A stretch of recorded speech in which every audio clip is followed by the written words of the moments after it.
అండి. ఒకరైతే నా ఫాలోవర్స్‌లో అయితే ఇలా చెప్పారండి. మీరు నైటీలో వ్లాగ్స్ అయితే తీయకండి. అవి ఎక్కువగా రీచ్ అయితే అవ్వవని. ఓకే. థ్యాంక్స్ అండి నాకు చెప్పినందుకు.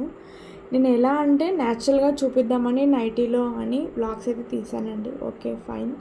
ఇక నుంచైతే నైటీలో అయితే వేసుకొనైతే వ్లాగ్స్ అయితే తీయను ఇంకా. మీకు ఎలాంటి వ్లాగ్స్ కావాలో నాకు కామెంట్ అయితే చేయండి. నేను అలాంటి వ్లాగ్సే తీస్తాను. ఇంకేంటి ఫ్రెండ్స్, ఇక్కడైతే నేనైతే దోసకైతే నానబెడుతున్నానండి. మార్నింగ్ అయితే దోస వేయడానికి సాటర్డే మార్నింగ్ అండి ఇవి. ఒక స్టోరీ చెప్తానండి. ఒకరిని అనే ముందు వాళ్ళ ఇంట్లో చూసుకొని అనాలండి ఎవరైనా సరే అది. వాళ్ళ ఇంట్లోనే చక్కగా లేకోకుండా మన ఇంట్లో మనల్ని అనడం చాలా తప్పండి అది.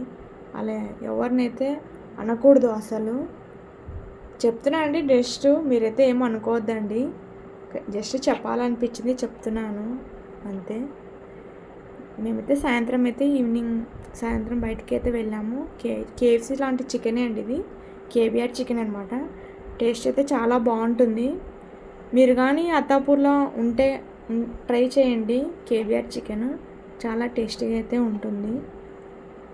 ఇంకేంటి ఫ్రెండ్స్, ఓకే బాయ్ అండి.